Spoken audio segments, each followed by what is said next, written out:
We're just going to give you a definition of karma from the laws of the universe as we understand them to be. There is this vibrational basis from which you attract. Let's just call it karma. If you need to use the word, that's what it is. Are you attracting from past lifetimes? No, because you don't have a vibrational frequency about your past lifetimes. But you might have beliefs that you've picked up along this physical trail about that, and so that could be affecting your vibration. So it's not like that the same consciousness that I have now, and I die with the attitudes that I finish this life. It is some of that, but this is the distinction that you're looking for.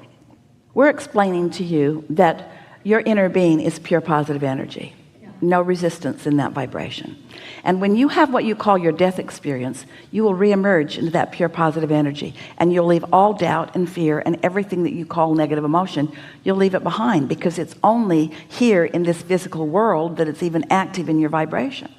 So when you reemerge into non-physical, you're pure positive energy, and when you return, it's pure positive energy. Karma implies that you took some of that stuff with you and you're still working it out, and you've decided that you're going to be born again and work it out. What I thought that, when I die and I merge back to the pure positive energy, and I reborn into another body, into another life, is it the same energy with the same attitudes that I died with that is going to be me again, that is sort of born again? Absolutely not. You left that bad attitude with your dead body, and you reemerged into pure positive energy, and it's from that stance that you returned. Thank you. That's what I wanted to hear. Then there is no karma as such then. Not that kind of karma. There's this kind of karma. I am the creator of my own experience, and I've known this from the beginning of my beingness. And I eagerly stand sometimes in a non-physical stance where I intend to come into the physical experience to explore and become more. There's that, if you want to call it intentionality. You can't get it done, and you can't get it wrong. And so how could there be that? What that is, that's an explanation. Okay, so go back to these piles of people that we've been talking about.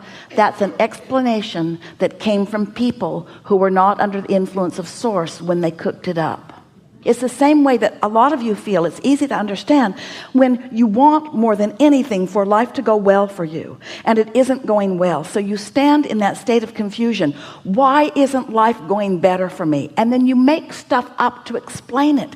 Well, I must be bad, or I must have been born under the wrong star, or I must have been really bad in a past life, or it's my mother's fault. You make up so many things. And the reason in any point in time that things aren't going well for you is because you're focused in opposition to what you want. You've got active in your vibrational frequency that the law of attraction is responding to, active vibration about what you don't want, so you're attracting what you don't want instead of what you do want. That's all that it is, you see. Let's say that there's a student in school, and this student does really well a lot of the time, but for whatever reason he's off on the wrong foot this day and not feeling good, and so he makes a choice that isn't a good choice. Then parents or teachers want to hold him to that. They want to say, and all it was just a disconnection in the moment, but they make more of it by now giving him this mark or this label or this expectation, you see. And these negative expectations, this is what we want you to hear about however it is you're approaching karma. Negative expectations are never carried on by non-physical or by your inner being. They are always the negative byproduct of man's disconnected thought. And so is the devil, and so is evil, and so is all of that stuff that you push against. There's only one stream, and it's a stream of well-being which you are allowing or you're not allowing in the moment, and you can tell what you're doing by the way you feel. That's all. That's all there is. Who decides? How is it decided who is born into which sort of level of contrast? Say it again, we can't understand you. How is it decided into what level of what intensity of contrast is the soul born into, or the consciousness born into? You create your own reality. What do you think? Well, upstairs. I mean, You create your own reality. Yeah. What do you think?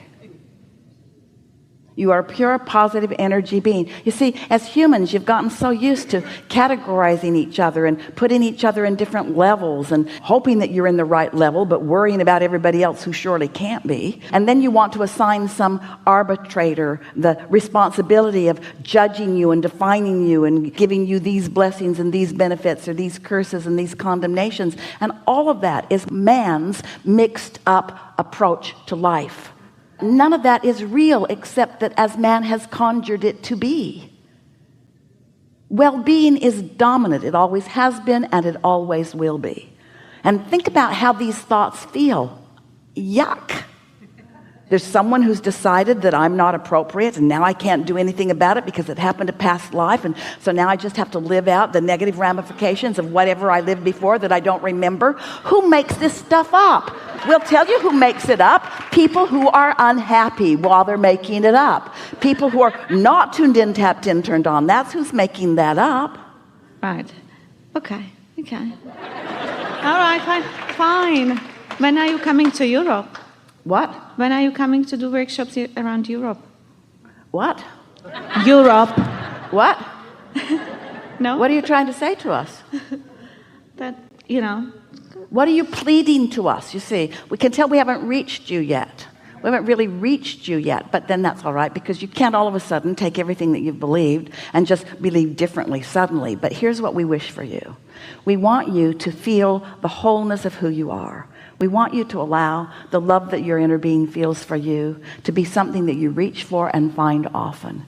Because after a little while, as you begin deliberately calibrating yourself to the vibration of source, and the well-being is raining down around you like it always is, but you're letting more of it in, what begins to happen is you begin to feel so blessed that you know for sure by your own positive point of attraction and letting it in, that that stuff that you've been hearing about all those other things cannot possibly be true. You just feel the absolute blessedness of your own beingness and the love that source has for you, and you're returning love to that. And it's not long before you can tell right away how off that is and how on that is and how off that is and how on that is, you see. Thank you. This is a really good time for a segment of refreshment.